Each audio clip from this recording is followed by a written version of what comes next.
Welcome to this lesson where we are going to start styling our web page. So first of all, let's open up index.html and style.css in code editor. I already have done it.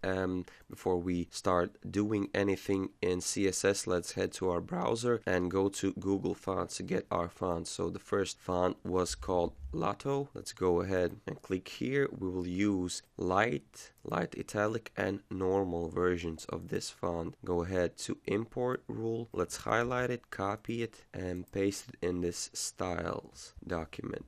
And let's write here comment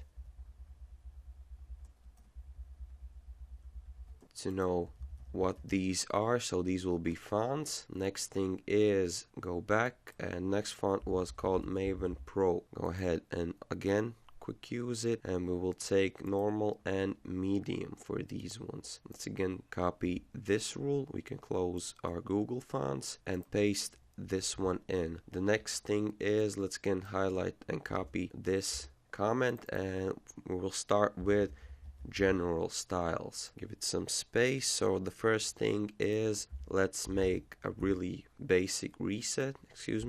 Really basic reset. Set margins and padding to 0. Then let's target HTML and set the font size to 16 pixels. And then let's target body and set its font size to 0.875 ems. And what ems are, basically 1 em is 16 pixels, so this is a relative measure for font sizes. So we're basically setting our base font size to 14 pixels. So let's continue. Let's set font family for our body, and we will set Lotto as a font family for our body. Arial, some fallbacks, Calibri, and sans serif. And the next thing is, as you remember, we had a background color for our body. Here body BG. Let's take this color picker and select the color for the body. Copy this color code and set background color, not clip, color to this value. Next thing is let's target our headings from H1 to H5. So H1, H2, 3, 4, 5. And set the font family for these ones to Maven Pro, and some fallbacks, Arial, sans serif, and let's set their font weight to 400. Then let's target H2s, which are these headings right here: about, skills, recent projects, and contact headings. Let's set some styles for it. So let's first of all set font size. So as we are going to take this mobile first approach, we're going to set, let's go ahead and see what font size we had for those ones, 60 pixels. And if we look at relative measures, let's divide 60 by 16, and we should set its font size to 3.75 ems. But as we're taking mobile first approach, we're going to set it to 2 ems initially, and then we're going to increase it once the screen size increases. Next thing is let's set margin bottom, and for it was, let's go ahead, take a ruler tool. Again, it was about 40 pixels, but as we're taking mobile first approach, again we're going to set it to 20 pixels, and then we're going to increase it and set the color for them too. Let's zoom in. Was this green color. Let's copy it and paste it in right here. Next thing is we will place in that, if you remember, that clear fix class that we used. Let's have a look at it, where we used it in right here in our social button list. See the clear fix class, and I already explained that we're going to use it to clear floats and to fix this parent element from collapsing in height. So let's set some styles for this one. So let's display it as a block, content to nothing, visibility to hidden, because I don't want to be displayed, to be visible in our page, overflow to hidden, width to 0, and height to 0 as well.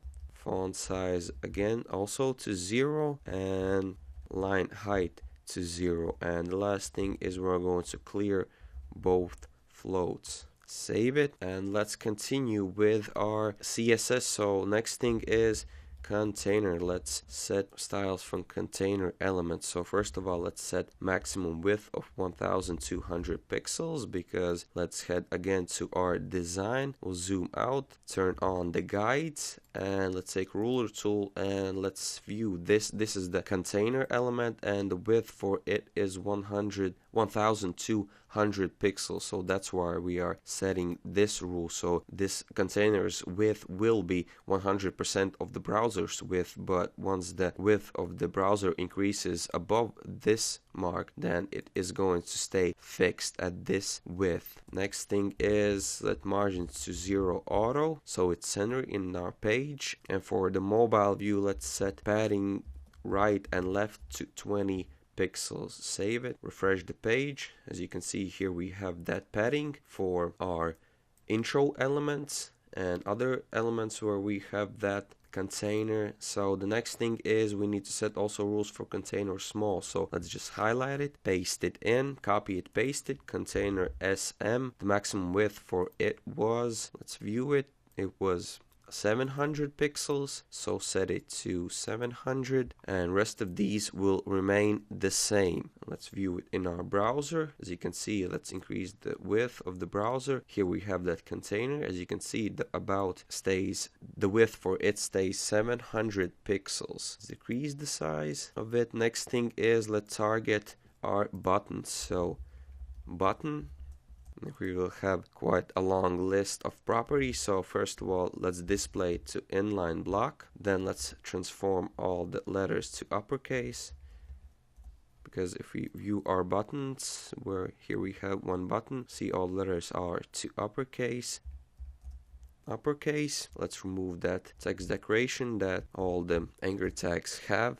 Color for it was black, and color code for it is 000. Font family was that Maven, so let's just copy this one. Let's make sure it is. Yeah, see, it's Maven Pro, and let's paste it in. Font size for it was 14 pixels, so that adds up to, let's calculate it, 14 divided by 16 is this number right here, 0.875 ems. Give it a padding.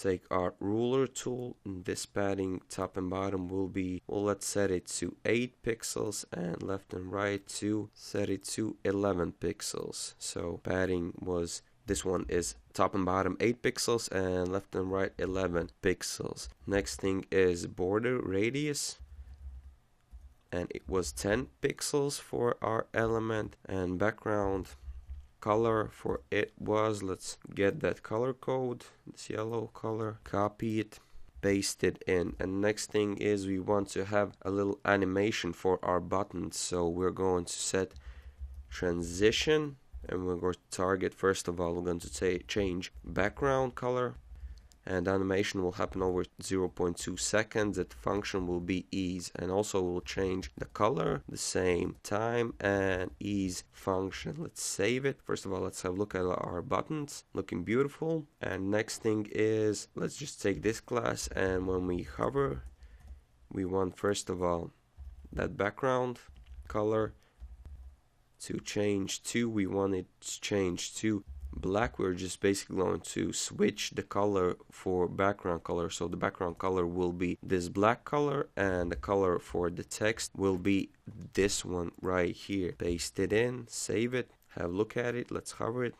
See, nice animation. And one more thing we have to do for this one is paste it 2 more times and set browser prefixes, so WebKit and Moz. Save it. Then let's target about section, all the sections, skills section, recent projects,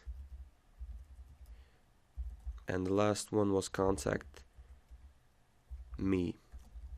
And what we're going to do is set this padding right here, and so it was 100 pixels. So let's go to our code editor and set padding top to 100, whoops, not 1100 pixels. Save it, have a look at it. Here we have that padding top for our elements. And the last thing we want to do is, let's zoom out, we want to set these background colors in also. So let's go ahead and find those elements in our HTML. What was the class for them? So first one is our skills list BG.